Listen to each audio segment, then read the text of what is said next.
Dahil sa Zumba, si Kumare naging maarte. Pati si Frenny, sobrang arte.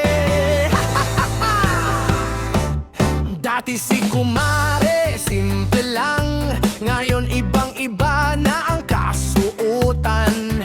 Araw-araw iba ang ayos. Parang artista kung umayos.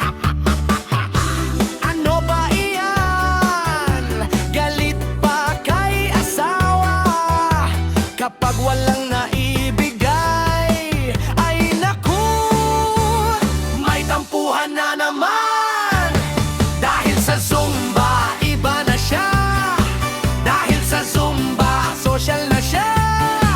Araw-araw todo ang ayos. Parang artista sa bawat kilos. Dahil sa Zumba, sayaw ng sayaw. Kahit saan mapunta todo ang galaw.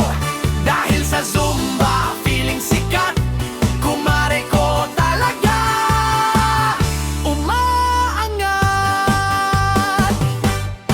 Dahil sa Zumba, pati instructor minsan nag-aaway dahil sa schedule.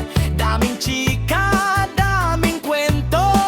Kanya-kanyang group, kanya-kanyang kwento. Dahil sa Zumba, may nagsisiraan, pero pagkatapos, sabay-sabay pa rin nagsasayawan.